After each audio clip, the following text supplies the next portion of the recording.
কিছু বলার নেই। এটা তো ল্যান্ড জিহাদ। আমরা লাভ জিহাদ বলে এসেছি বারবার।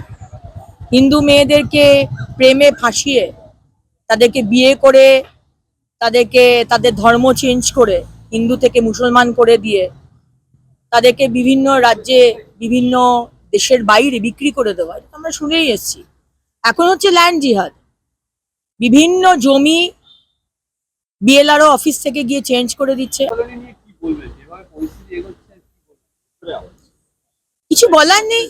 এটা তো ল্যান্ড জিহাদ। আমরা লাভ জিহাদ বলে এসেছি বারবার।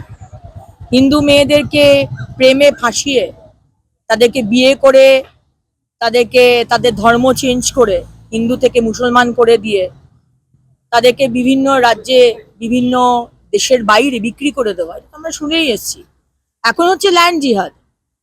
বিভিন্ন জমি বিএলআরও অফিস থেকে গিয়ে চেঞ্জ করে দিচ্ছে। আপনার বাবা হয়তো জমি কিনেছে 1947 সালে।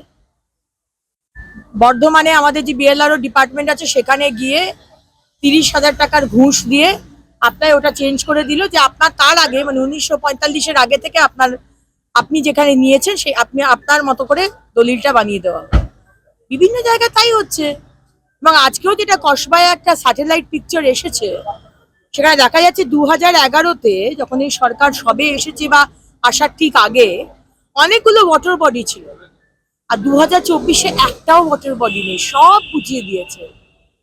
কি দিকে কোন দিকে আমরা এগোচ্ছি?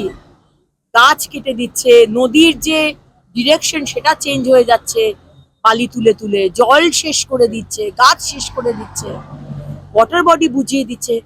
আগামী জেনারেশন, আমরা তো তৃণমূলের যারা চুরি করছে তার বাড়িতেও তো সন্তান আছে। আমার মানে জিজ্ঞেস করতে ইচ্ছে করে যে আপনি ভাবেন না আপনার সন্তানের বিষয়? আপনি অন্যদের ছেড়েই দিন, তা আপনার সন্তানকে আপনি কোন পশ্চিমবঙ্গ দিয়ে যাবেন? যারা এই কাজগুলো করছে তৃণমূলের নেতারা, আমার ইচ্ছে করে তাদেরকে জিজ্ঞেস করতে। রোহিঙ্গা মুসলমানদের সাপ্লাই করছে পশ্চিমবঙ্গ সরকার। ভারতীয় মুসলমানদের বলছি না, রোহিঙ্গা মুসলমানদের কথা বলছি। মমতা ব্যানার্জি গোটা ভারতবর্ষে সাপ্লাই করছে।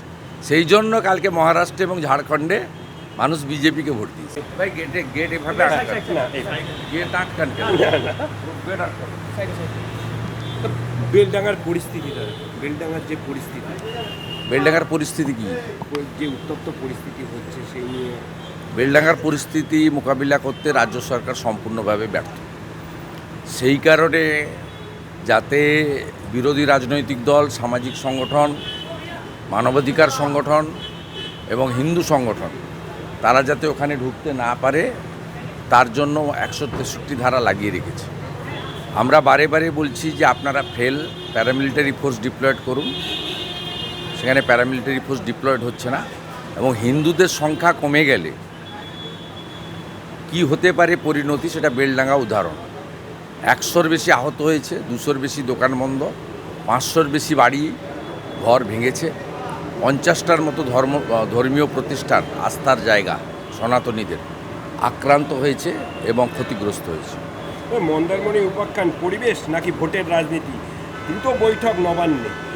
মন্দারমণির যে হোটেল ভেঙে দেওয়া কথা বলেছিলেন, সেখান থেকে পরিবেশ বাঁচাতে নাকি ভোটের রাজনীতি করতে চাইছেন? প্রথম কথা হচ্ছে ওই জেলার সভাধিপতি এবং জেলা শাসক তারা মিলে এই কাণ্ডটা করতে গেছিলেন, এবং আমি প্রথম দিনই বলেছি ল্যান্ডের কনভার্সান মিউটেশন আপনারা দিয়েছেন, বিল্ডিং প্ল্যান, সাইট প্ল্যান আপনারা অ্যাপ্রুভ করেছেন, ব্যাংক থেকে ফাইন্যান্স নিয়ে এই প্রতিষ্ঠানগুলো গড়ে উঠেছে। কয়েক হাজার ছেলে, এই 140টা যে প্রস্তাবিত যেখানে ভাঙার কথা হয়েছিল তাদের কর্মসংস্থানের প্রশ্ন। এই জায়গায় আপনারা এই কাজটা করতে পারেন না।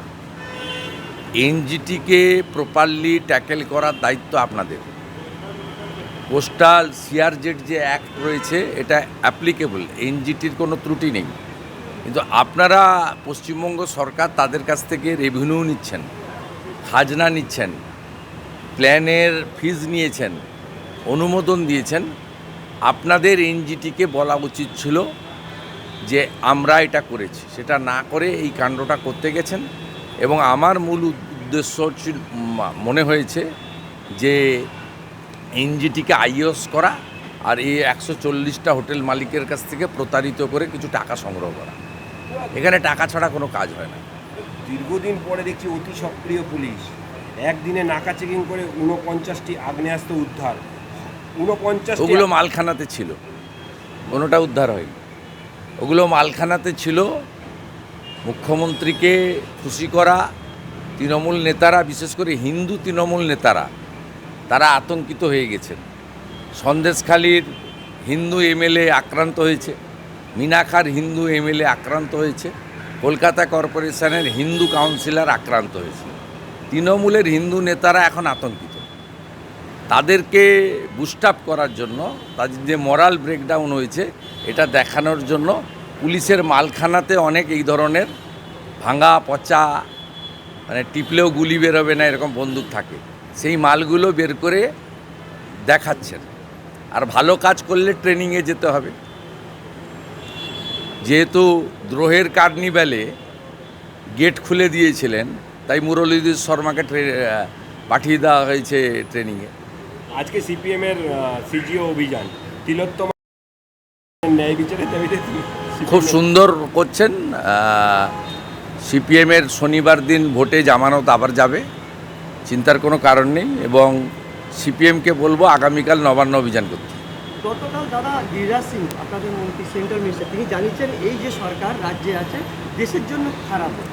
খারাপ তো, রোহিঙ্গা মুসলমানদের সাপ্লাই করছে পশ্চিমবঙ্গ সরকার। ভারতীয় মুসলমানদের বলছি না, রোহিঙ্গা মুসলমানদের কথা বলছি। মমতা ব্যানার্জি গোটা ভারতবর্ষে সাপ্লাই করছে। সেই জন্য কালকে মহারাষ্ট্র এবং ঝাড়খণ্ডে মানুষ বিজেপিকে ভোট দিয়েছে। কিছু বলার নেই, এটা তো ল্যান্ড জিহাদ। আমরা লাভ জিহাদ বলে এসেছি বারবার। হিন্দু মেয়েদেরকে প্রেমে ফাঁসিয়ে, তাদেরকে বিয়ে করে, তাদেরকে তাদের ধর্ম চেঞ্জ করে, হিন্দু থেকে মুসলমান করে দিয়ে, তাদেরকে বিভিন্ন রাজ্যে, বিভিন্ন দেশের বাইরে বিক্রি করে দেওয়া, এটা আমরা শুনেই এসেছি। এখন হচ্ছে ল্যান্ড জিহাদ। বিভিন্ন জমি বিএলআরও অফিস থেকে গিয়ে চেঞ্জ করে দিচ্ছে। আপনার বাবা হয়তো জমি কিনেছে 1947 সালে। বর্ধমানে আমাদের যে বিএলআরও ডিপার্টমেন্ট আছে, সেখানে গিয়ে 30,000 টাকার ঘুষ দিয়ে আপনার ওটা চেঞ্জ করে। রোহিঙ্গা মুসলমানদের সাপ্লাই করছে পশ্চিমবঙ্গ সরকার। ভারতীয় মুসলমানদের বলছি না, রোহিঙ্গা মুসলমানদের কথা বলছি। মমতা ব্যানার্জি গোটা ভারতবর্ষে সাপ্লাই করছে। সেই জন্য কালকে মহারাষ্ট্র এবং ঝাড়খণ্ডে মানুষ বিজেপিকে ভোট দিয়েছে।